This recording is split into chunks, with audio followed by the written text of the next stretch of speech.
Dans la première vidéo de cette série, nous avons introduit le sujet de l'origine de la vie et soulevé certaines questions que beaucoup de gens pensaient déjà résolues. Nous avions promis d'aborder ces questions dans nos vidéos suivantes, et nous y voilà. Comme nous l'avons longuement évoqué dans la 4e vidéo, la biogenèse suppose que la première forme de vie était un organisme cellulaire simple, capable d'évoluer par lui-même durant l'ère prébiotique. Puis, au fil du temps, cette cellule simple acquiert de nouvelles fonctions, devient plus complexe et donne naissance à des formes de vie plus élaborées. Puisque nous discutons de l'origine de la vie, nous devrions nous intéresser de plus près à cette cellule simple supposée. Mais à quel point la cellule pourrait-elle réellement être simple? Et quelle est l'abstraction minimale que l'on peut supposer pour qu'une cellule soit considérée comme vivante?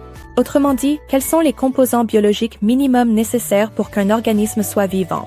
Commençons par examiner certains des composants de base de la cellule. Le Dr Nita Sahai est professeure et chercheuse émérite de l'Ohio dans le département de sciences et d'ingénierie des polymères à l'université d'Akron. Elle a donné une conférence détaillée intitulée « Les origines de la vie, de la géochimie à la biochimie » en 2014. Dans celle-ci, elle a décrit les composants minimums de la vie existante, à savoir des gènes héréditaires et mutables que l'on trouve dans l'ADN, des cycles métaboliques qui sont des protéines et des enzymes, et une membrane de délimitation que nous appelons les lipides. Cependant, les relations entre l'ADN, les protéines, les enzymes et la membrane cellulaire posent une énigme biologique. Vous connaissez sûrement la fameuse question « Qui est venu en premier, la poule ou l'œuf ?» Une question rhétorique sans réponse définitive. D'un point de vue mathématique, la probabilité qu'un seul de ces éléments apparaisse spontanément, prêt à fonctionner, est infinitésimale. Que la chance soit toujours et constamment de votre côté, vous accompagnant à chaque instant. Ainsi, ces composants de base posent quelques problèmes du type la poule ou l'œuf. Premièrement, qu'est-ce qui est apparu en premier? Le métabolisme ou la réplication? L'ADN ou l'enzyme ADN polymérase? C'est une question très complexe qui fait l'objet de nombreuses études scientifiques. Il suffit de dire que ce débat est toujours en cours et loin d'être tranché au sein de la communauté scientifique. Deuxièmement, qu'est-ce qui est apparu en premier? L'information codée par l'ADN ou la machinerie cellulaire capable de lire cette information pour accomplir toutes les fonctions cellulaires? Comment l'ADN pourrait-il contenir de l'information s'il n'existe aucun moyen physique de lire cette information? Et si l'information ne peut pas être lue, elle ne peut pas être utilisée. D'un autre côté, comment une machine pourrait-elle être construite? Attendez, on ne peut pas dire construite. C'est trop proche de la notion de conception. D'accord, étant donné qu'il n'y a pas vraiment de pression pour que la sélection naturelle commence, pourquoi des substances chimiques prendraient-elles la forme de quelque chose qui sert à lire de l'information s'il n'y a aucune information à lire? Troisièmement, les enzymes sont nécessaires à la formation rapide des protéines. Cependant, ces enzymes sont en partie constituées de protéines, donc les protéines ne peuvent pas se former sans enzymes, mais les enzymes ne peuvent pas exister sans protéines.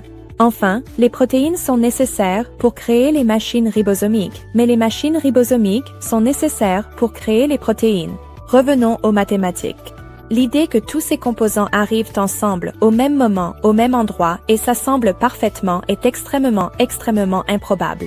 De plus, de nombreux autres problèmes restent encore à expliquer, comme la formation chimique prébiotique des lipides, des glucides, des protéines et des acides aminés par des processus naturels tels que la sélection naturelle, le temps et la nécessité, ainsi que l'origine de l'information, des instructions ou du logiciel codé dans l'ADN ou l'ARN. Cela nous amène à un concept proposé par le célèbre biochimiste, le Dr Michael Behe, appelé complexité irréductible, qui fait référence à un système composé de plusieurs éléments qui interagissent entre eux pour produire une fonction que les composants ne peuvent pas accomplir seuls. Et si l'on retire un ou plusieurs composants, le système ne fonctionne plus, il est donc irréductible. Ce concept peut être appliqué aux cellules très simples, aux eucaryotes plus grands, aux organes et même à des organismes entiers. Cette idée peut également être appliquée à la machinerie et à l'équipement, car la plupart des dispositifs sont constitués de composants, et il existe des composants essentiels qui ne peuvent pas être retirés sans que l'appareil cesse de fonctionner. Parfois, cette idée générale est utilisée pour contrecarrer l'évolution darwinienne, mais ici, nous nous concentrons sur l'origine de la vie, en montrant comment la biologie des cellules primitives présente une complexité irréductible. Les formes de vie les plus simples sont les bactéries unicellulaires. Les virus sont plus simples que la cellule connue la plus simple, mais ils n'ont pas les structures nécessaires pour être considérés comme vivants car ils ne se reproduisent que lorsque leurs gènes prennent le contrôle de la machinerie de reproduction de la cellule hôte. Néanmoins, même les virus nécessitent un nombre minimum de composants pour fonctionner. Il devient également évident que la cellule vivante contient de nombreuses nanomachines, et l'utilisation du terme « machine » suggère automatiquement ce qui suit, la composition de différentes parties dont certaines sont irréductiblement complexes, fonctionnant dans un but précis, assurant la maintenance et la correction, et enfin, la notion de conception. Les scientifiques n'ont toujours aucune proposition sur l'apparence de la cellule la plus simple, ni sur la façon dont les composants minimaux requis se sont assemblés pour donner naissance à cette cellule supposée. La cellule vivante semble avoir été conçue, fonctionne pour atteindre un certain objectif comme une bonne conception, et contient des éléments qui travaillent ensemble en harmonie, comme si elle avait été habilement conçue par un ingénieur inspiré. Regardons quelques exemples précis. Le flagelle bactérien. La séquence vidéo suivante est extraite d'une vidéo intitulée Amazing Flagellum, Michael Bechy and the Revolution of Intelligent Design, publiée par Discovery Science sur leur chaîne YouTube.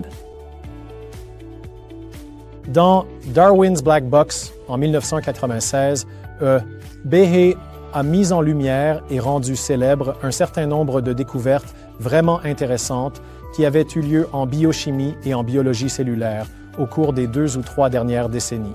Au niveau des cellules individuelles, il existe de minuscules exemples de nanotechnologie, de petites machines en action. Le moteur flagellaire est celui que Bechet a rendu le plus célèbre. C'est un moteur rotatif qui alimente une queue en forme de fouet qui fonctionne comme une hélice. Et la machine, dans certains systèmes bactériens, tourne à 100 000 tours par minute dans une direction et peut inverser sa direction en un quart de tour et tourner à 100 000 tours par minute dans l'autre direction. Ensuite, nous avons les microtubules.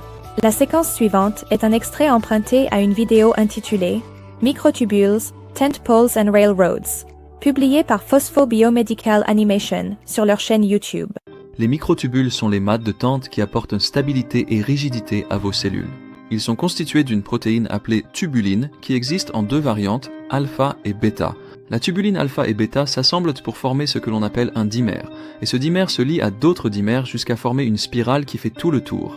Ainsi, pour un seul microtubule, il faut facilement plus de 1000 protéines de tubuline individuelles. Si un microtubule a besoin de milliers de protéines, cela signifie que chaque cellule doit posséder de très nombreuses copies de la tubuline alpha et bêta. Puisque la tubuline alpha et bêta ne se lient l'une à l'autre que dans une orientation très spécifique, elles s'assemblent automatiquement de la bonne manière pour former un microtubule capable de s'étendre dynamiquement. Parce qu'ils forment un réseau qui s'étend pratiquement partout dans la cellule, et parce qu'ils sont généralement assez robustes, les microtubules servent de rails sur lesquels on peut transporter des cargaisons. Le transport de cargaisons cellulaires nécessite un train de marchandises moléculaires pour les acheminer le long des microtubules, et ce train est une protéine appelée kinésine. La kinésine est capable de se lier à la tubuline grâce à ses 2 domaines moteurs en forme de pied et elle progresse lentement le long du microtubule pour livrer sa cargaison protéique. Notre dernier exemple concerne les machines à copier l'ADN. Ce qui suit est un extrait emprunté à une vidéo intitulée Animations of Unseeable Biology, présentée par Drew Berry et publiée par TED sur leur chaîne YouTube. Les étonnantes machines moléculaires qui créent le tissu vivant de votre corps.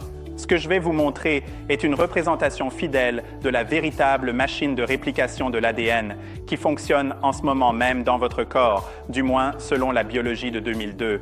Ainsi, l'ADN entre dans la chaîne de production par la gauche et il rencontre cet ensemble, ces mini-machines biochimiques qui séparent les brins d'ADN et en font une copie exacte. Donc l'ADN arrive, il rencontre cette structure bleue en forme de beignet et il est déchiré en ces 2 brins. Un brin peut être copié directement et on peut le voir se dérouler vers le bas, là. Mais les choses ne sont pas aussi simples pour l'autre brin, car il doit être copié à l'envers. Il est donc projeté à plusieurs reprises sous forme de boucle et copié section par section, créant ainsi 2 nouvelles molécules d'ADN. En ce moment même, des milliards de ces machines tournent à toute vitesse en vous, copiant votre ADN avec une fidélité remarquable. C'est aussi mécanique que cela. C'est une véritable horlogerie moléculaire.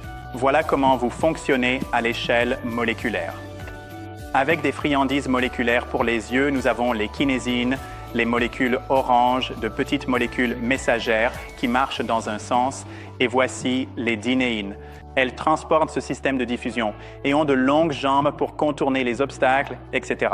Encore une fois, tout cela est fidèlement tiré de la science. Le problème, c'est que nous ne pouvons pas vous le montrer autrement.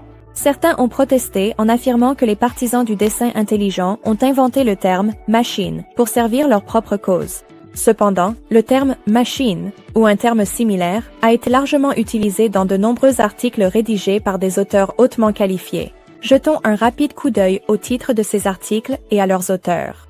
La cellule comme un ensemble de machines protéiques. Préparer la prochaine génération de biologistes moléculaires, écrit par le Dr Bruce Alberts. Les polymérases et le réplisome, des machines dans les machines, coécrit par les professeurs Tonya A. Baker et Stephen P. Bell. La transcription eucaryote, un réseau entrelacé de facteurs de transcription et de machines modifiant la chromatine, écrit par le professeur James T. Kaginaga. Dispositif mécanique du splissosome, moteur, horloge, ressort et autres éléments. Coécrit par les professeurs Jonathan P. Stalley et Feu Christine Guthrie. Mouvement moléculaire à l'intérieur de la machine de traduction, coécrit par les professeurs Kevin S. Wilson et Harry F. Noller. Les machines chaperonnes HSP70 et HSP60, coécrit par les professeurs Bernd Bakow et Arthur L. Orwich. Très bien, concluons. Il devrait vous être évident, après cette vidéo, qu'un organisme unicellulaire ne peut pas être qualifié de simple, car il possède des éléments de base suffisamment complexes pour que des scientifiques éminents et instruits les qualifient de machines. Avec les informations dont nous disposons, comment peut-on raisonnablement conclure que des processus naturels, à savoir la sélection naturelle, le temps et la nécessité, ont miraculeusement réussi à manipuler des substances chimiques pour former ces structures complexes? Est-il vraiment déraisonnable de considérer que ces constructions incroyables ont été conçues intelligemment? En résumé, ces machines complexes sont-elles le fruit d'heureux hasards aux probabilités impossibles, ou ont-elles été conçues intelligemment? Merci d'avoir regardé. Si vous avez apprécié notre vidéo, n'oubliez pas de cliquer sur les boutons j'aime et s'abonner ci-dessous.